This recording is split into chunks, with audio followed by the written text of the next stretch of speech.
Hello students and welcome to Maths for Class 8th. Today's subtopic is finding square root by division method.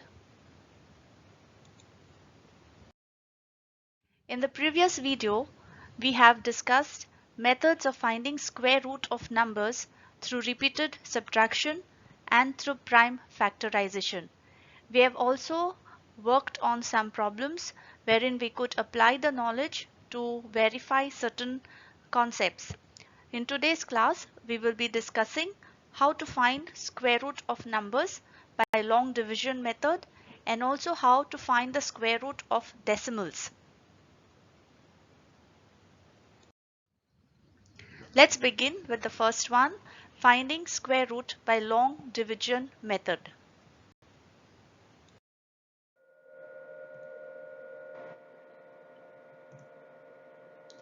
Okay, to find the square root by long division method, we need to follow a few steps. Now, in case the number is an odd number or the number is an even number, the steps to be followed are the same. The only difference is that when there is an odd number, there will be only one number which is in the single digit and has a bar over it. Now the first step is you place a bar over every pair of digit starting from the ones place. So you start from the ones place. So here the number is 9. So starting from the ones place, you take a pair of numbers. So you take 29 and you place a bar over the pair of numbers. Now like I said, since it is an odd number, there will be a single digit which will be having a bar in case it is an odd number. But in the case of even numbers, there will always be a pair of numbers which is having a bar over it. The next step is we have to find the largest number whose square is less than or equal to the number with the bar on the extreme left. The number with the bar on the extreme left here is 5. So we have to find the largest number, divide it and get a remainder. So in this case here, we have taken 2. So 2 square is giving us 4, which is closest to 5. And once we do the division, we get the remainder, which is 1. Now you have to remember here that whatever number you take as the divisor is going to be the same as the quotient. So you cannot write here 2 multiplied by 1. You cannot say 2 ones are 2. That will be wrong. Why? Because we have to take a number whose square is less than or equal to the number to the extreme left. Fine? So whatever number you write here in the divisor is the same number which you are going to write in the quotient. So 2 multiplied by 2 is giving you 4. With the subtraction, you've got the remainder. The next step is you have to bring the number which is under the next bar. That is 29. So we bring down 29. So the new number that we have to divide is 129. Now going back this side where the divisor is, we have to double the divisor to go to the next step. So the divisor was 2. Now you have to double it. So you add 2 to it. So 2 plus 2 you get 4. In case the number was 3, in case the divisor was 3, what would you do to double it? Correct. You add 3 plus 3. So remember that the divisor has to be doubled. Now the next step is you have to guess the largest possible digit to fill in the blank in the divisor, which will also become the new digit in the quotient, so that when the divisor is multiplied by the quotient, the product will be either less than or equal to the dividend, which is 129. I'll say it very simply. Now here you have got 4 after you have doubled the divisor. Now you need to place a number here next to 4, which when multiplied will give you a number which is close to 129. So in case you are not very sure, then you can start with the lowest number. What if you had taken 1 here? If you had taken 1 here, then you would have to write 1 here as well. So 41 ones are, you would have got 41. It is not close to 129. So you take the largest possible digit, which will give you a number which is close to 129. Now very simply, if you look at 9 here, you know for sure that it is going to be in maybe 3 times table. So you can try 4 and 3. So remember what I said in the first step, whatever number you write in the divisor, that same number comes in the quotient. So if I take 3 here next to 4 to make it 43, then this 3 has to be written in the quotient as well. So it is 43 multiplied by 3, which is giving you 129.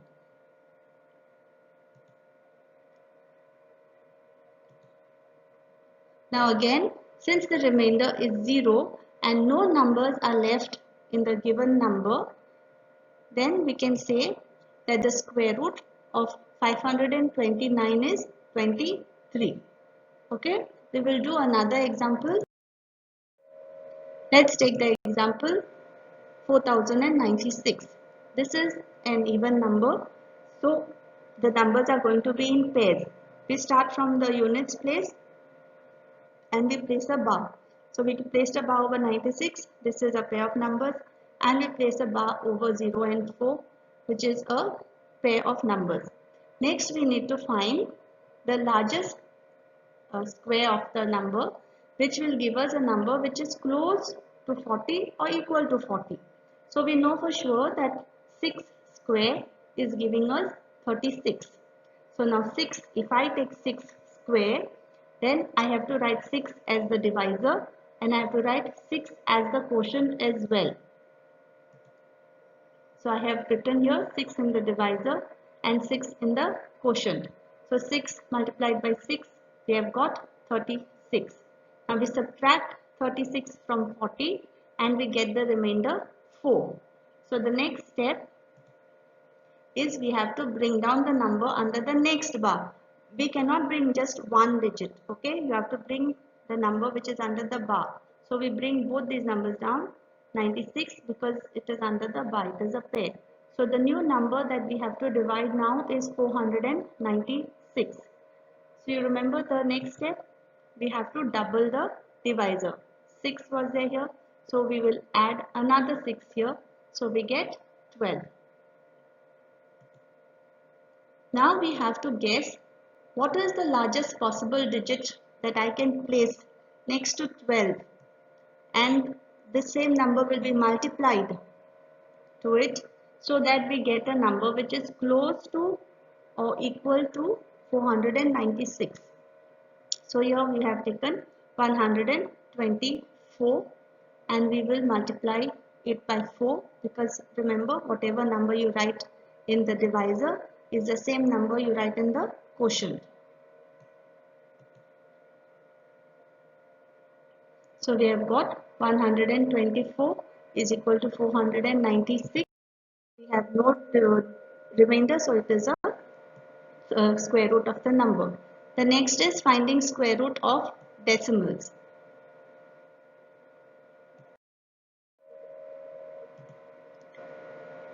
Finding the square root of decimals by the long division method. Now the given example is 17.64. Now the rules are the same in the sense you have to place a bar over a pair of numbers. But what we have to remember here is, because it is in the decimal form, we have to be sure how to write the numbers. So let's take, this is the number 17.64. Okay, when we have to place the bar, we start from the units place. Which is closest to the decimal point. So we have 7 which is close to the decimal point. So we place the bar from the number which is close to the decimal point and we move towards the left. So we have got the bar. Now we have to look at the number which is after the decimal point, the first number which is after the decimal point, and move towards the right. Now in case of even numbers, you will not have a problem, but when it is an odd number, you have to remember this point. Like I'll just take another example.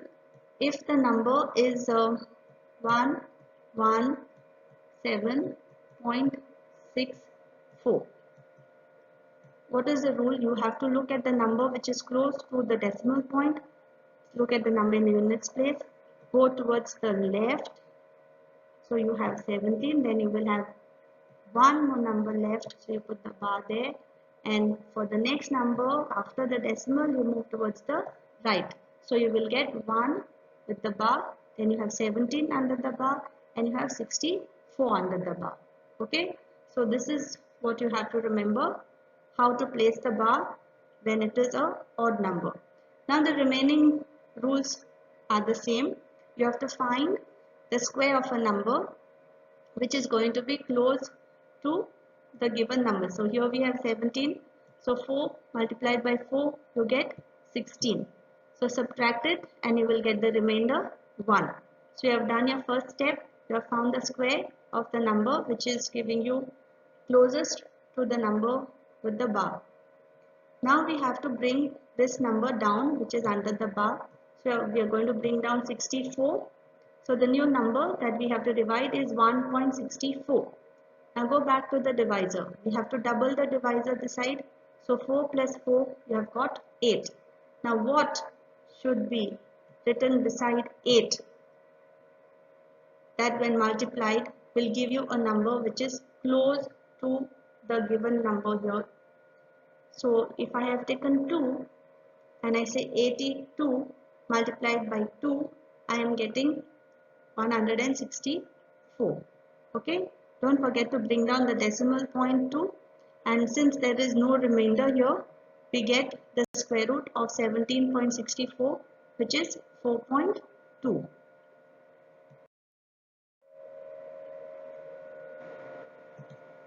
Now let's take another example. The example given is 12.25. So let's look here. I'll place the bar in the number written here.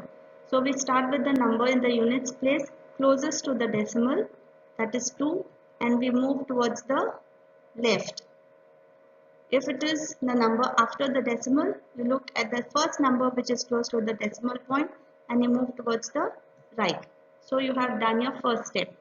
Next, you need to find the number whose square is close to the first number under the bar here.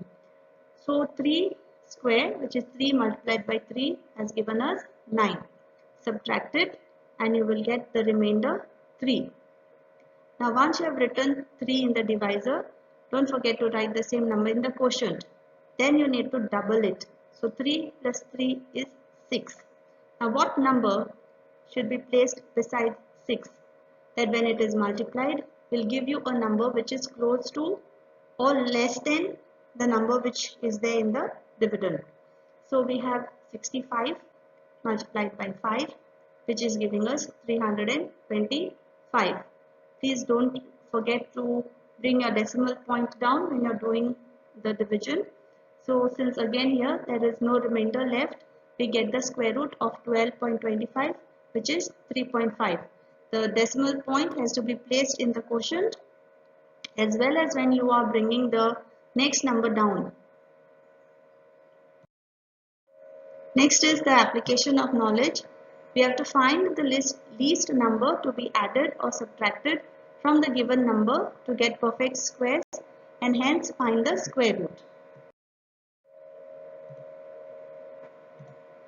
Okay, let's look at the problem given. We have to find the least number that must be subtracted from 5607 so as to get a perfect square, and we also need to find the square root of the perfect square. So first we need to find the square root by long division. Now once we find the number which is giving us the square closest to the first number under the bar, which is 56. So we take the largest possible number. The square of this number is 49. So we have got 7 multiplied by 7, 49. You subtract 49 from 56, you get 7. Bring the numbers under the bar down. Go back to your divisor. Double the divisor. So 7 plus 7 is 14. Next you see what number is to be placed besides 14, which when multiplied will give you a number which is close to 707. So we have got 144 multiplied by 4, which has given us the remainder 131. So that means 74 is not a perfect square of the given number,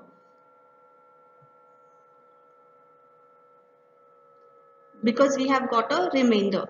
So now we need to subtract the remainder from the number to get a perfect square.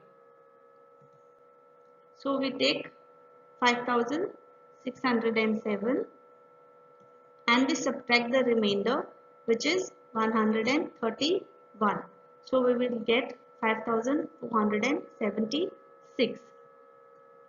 So the least number to be subtracted is the remainder that you get. From what do you subtract this? From the given number, from 5607. Now the number that you get on subtraction is the perfect square.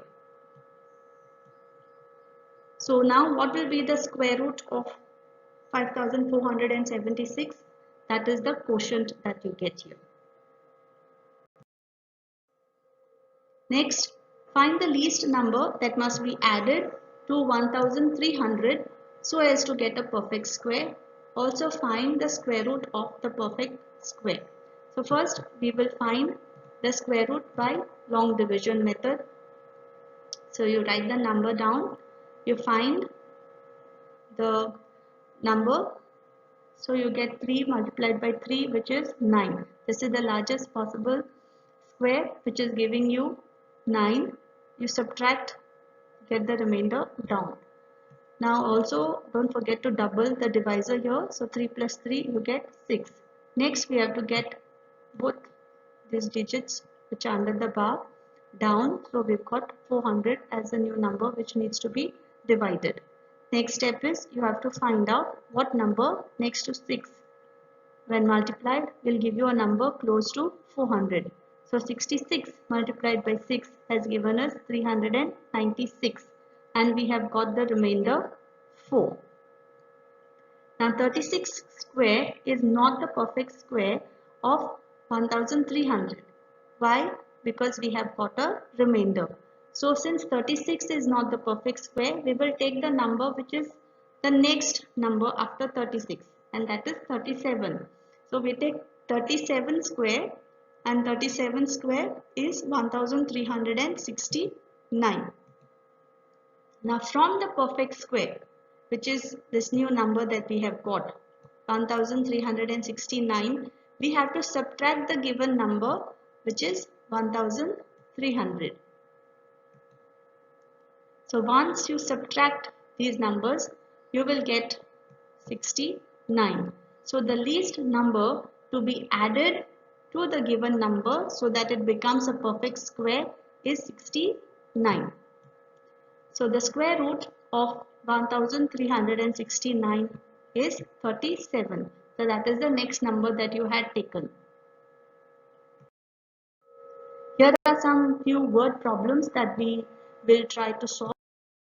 The students of class 8 of a school donated rupees 2401 in all for Prime Minister's National Relief Fund. Each student donated as many rupees as the number of students in the class. Find the number of students in the class. So what has been told here, that the students donated rupees 2401.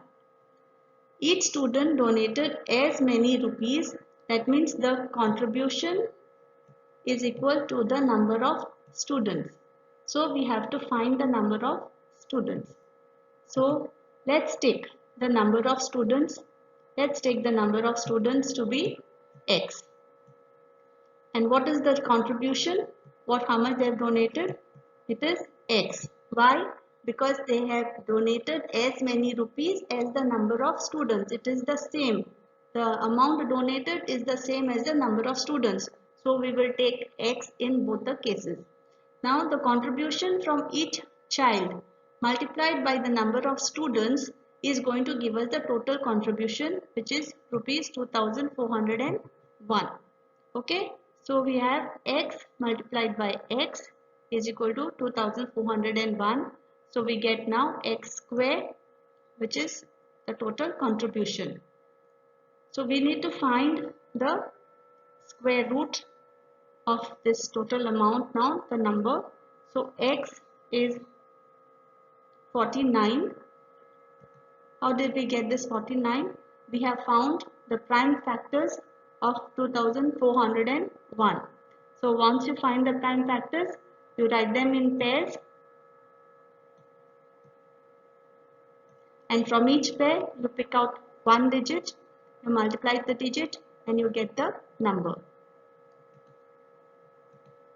So the number of students is 49, because this is what you've been asked to find, the number of students, and x is equal to the number of students as well as the contribution. Now this could have also been found by using the long division method. So whichever method you are more comfortable with, you can use that method to find the number of students. Here there's another word problem. In a right triangle ABC, angle B is 90 degrees. If AB is 6 centimeters and BC is 8 centimeters, we have to find AC. Now by Pythagoras theorem, base square, the base square and the height square is equal to the hypotenuse square. So here we have BC square plus AB square, which is giving us AC square. Substitute the values for BC. So BC square is 8 square, AB square is 6 square, and we do not know the hypotenuse, so we will write it as it is. So we have 8 square is 64, 6 square is 36. You add 64 plus 36, you get 100. So 100 is the hypotenuse square. But we are asked to find what is AC. So we will take the square root of 100. This will be equal to AC. So 10 centimeters is AC. Now this is what we have covered in today's class. We have learned how to find square root of given numbers and decimals through long division. We have also applied this knowledge to find the least number to be added or subtracted to get the perfect square, and we have solved a few of the word problems. If you have not watched the previous video, kindly watch the previous video, because in that video we have done how to find square root by repeated subtraction and finding the square root through prime factorization. To practice what we have learned in this class today, I will also send you a worksheet so that you get additional practice in what we have covered in today's class. Thank you for watching, students, and do practice, keep practicing in order to become better.